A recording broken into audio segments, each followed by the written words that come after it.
Hello and welcome. This is Lyra. My name is Sian Beckett and I'm here to offer practical guidance during the early stages of your spiritual awakening.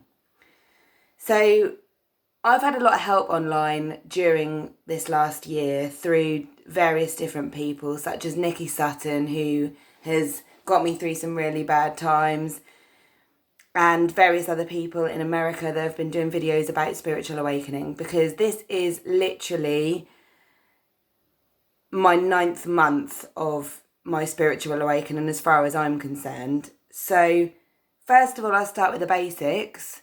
What is a spiritual awakening? Because this is the sort of thing I wanted to know at the time, as I didn't know what was happening to me. And a spiritual awakening, I mean, it can happen in different ways for different people, I suppose. But the way it happened to me was suddenly realising I could communicate with spirits at the age of 36, which is a little bit late. I was expecting if I could communicate with spirits, I would be doing it from a young age and could see ghosts or things that you see on the movies, that sort of thing. So I wasn't expecting what actually happened, which was a bit of a shock. This is why I want to help any of you guys. I mean, I'm still going through it. I'm still learning. A lot of the people I was watching on YouTube, you see, had been doing it for many, many years, even since they've been children. And doing it at a later stage is a little bit of a shock, and it can happen to you in any way. And it depends on your family as well, because you may be lucky and come from a family where your mother is already doing it, or you have some spiritual auntie in your family that you could talk to. But I only had myself and the internet, because most of my family are quite practical, lovely people, and they love me to death, but they couldn't understand what I was going through. So the internet was my saviour in a way, and the people that have very kindly done these videos. So I decided to do my own for the very early stages, for people that are just experiencing what I experienced.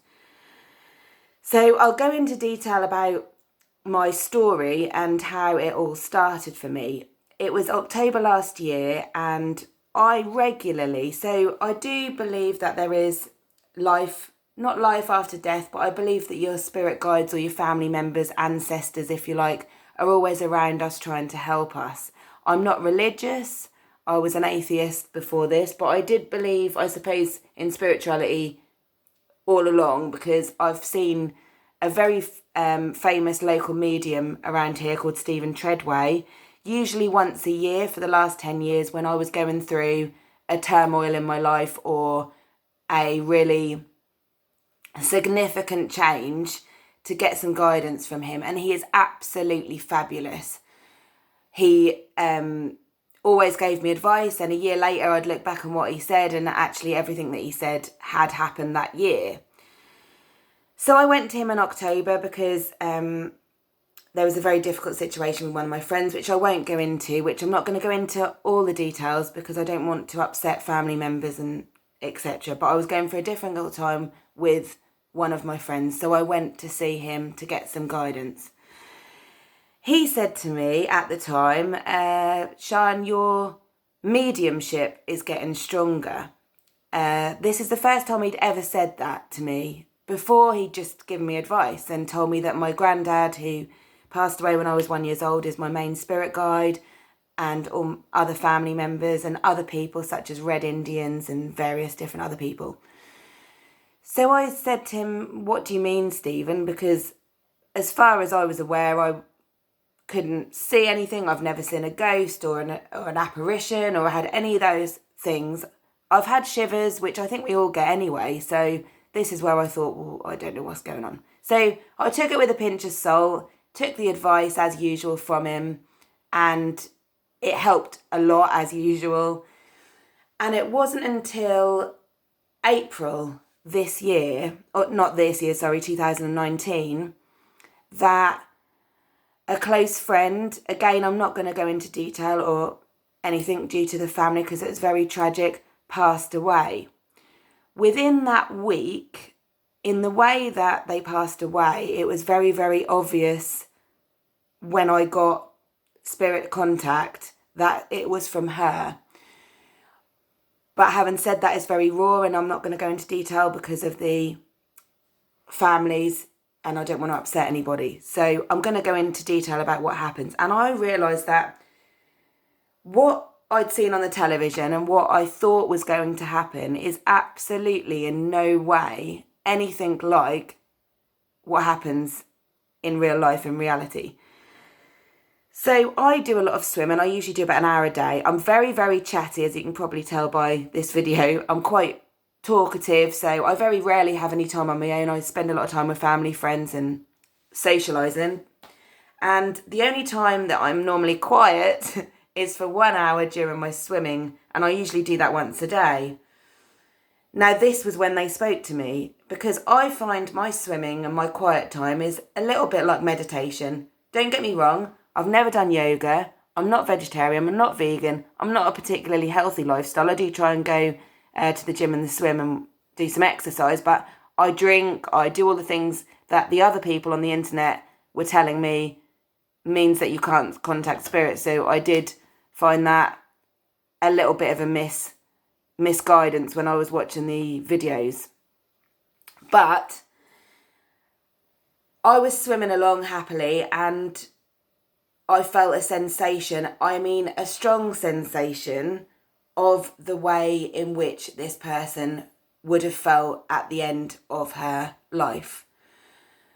And after that, I said into my head, if that is you, can you please do that again? And it happened again. And for a minute, I got the really strong feeling of someone else doing something to my body, which I can't explain due to family, and I don't want to upset anyone. So I thought, I couldn't hear anything. I didn't see anyone. I didn't see a ghost or anything that I thought would happen. And I couldn't hear any clear voices in, as far as I would have thought. I would have thought it was like a human talking to a human, so I couldn't hear.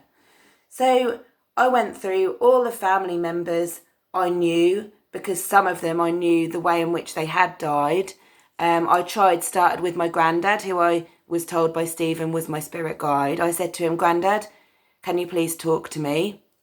And as he talked, as I was getting the sensation of my breathing going really heavy, as if you can imagine a heavy smoker, because my granddad smoked about 50 probably 50 to 100 cigarettes a day, how a person would breathe in that scenario. A very strong sensation, but I could hear a voice in my head, very similar to the voice that when you're talking to yourself, you hear. This is where the complication comes. I was expecting to have a voice like if someone's talking to you in the same room, a human, and it wasn't. It was as if I was getting a telepathic message or my own voice talking to me. But because it was answering my question in my head, I knew that it wasn't me. But this is where I felt like I was going a little bit crazy, as you can imagine. I went through a few other family members in way in which they died. One gave me a very clear indication that I got the information correct, because she died of breast cancer. So as I was swimming, doing breaststroke, my right hand side of my arm would go down and my breast would hurt. She did this up and down the swimming pool for about half an hour, and for the rest of the day, my breast hurt. She wanted me, in my head, she was telling me, she wanted me to contact her son, which I wasn't comfortable with, as bearing in mind this is the very first day I had done this. But I didn't know which breast it was that she had cancer in. So I thought, well, first of all, I wanted to test my own ability, which is why I'm talking about practical guidance. I was also questioning my own sanity at this point. So I thought, well, I'll contact my mum and my sister, who were very close to this lady, and ask them which side it was. Nobody knew. I asked my dad, anybody that I knew were really close. Nobody actually knew. I knew it was the right hand side because my breast hurt, but I didn't know why. She wanted me to contact her son and give him a message. I said to her in my head, I'm obviously not talking to her out loud, I said to her, I can't do that because he's not going to believe me, and to be honest with you, it's the very first day I've started to do this. And she said to me, you can do it the same as anybody else. I want you to give him a message. The message was, she liked his girlfriend and she wanted him to buy a house with her. And I said, okay, I'll call him, because I knew that he was very open-minded, and I've treated him like a brother in a way. So I phoned him up and I told him that I hope he doesn't think I'm going mad, but his mother wanted to give him a message. I told him the message and he laughed and said, to be honest, all that's been going through my head at the moment is whether or not my mum would have approved of my girlfriend. And buying a house with her is the sort of thing that she would have said. But he knew it wasn't the sort of thing I would say, because I'd been giving him advice on buying his house and telling him to make sure he does it in his own name and protect his own money. So he knew it wasn't coming from me. So when I got this clarification and I felt a bit more comfortable because he laughed and he didn't feel upset, I said to him, do you know of which breast it was? Because I do know it's the right-hand side, because that's the side that hurts. But if you could find out for me, do you know? And he said, a typical man, he said, no, I don't know. And I said, well, can you ask your dad? Because I'm sure one of you knows. And he phoned his dad and confirmed it was the right-hand side. But I think that was a little point for me to clarify that I wasn't going completely insane.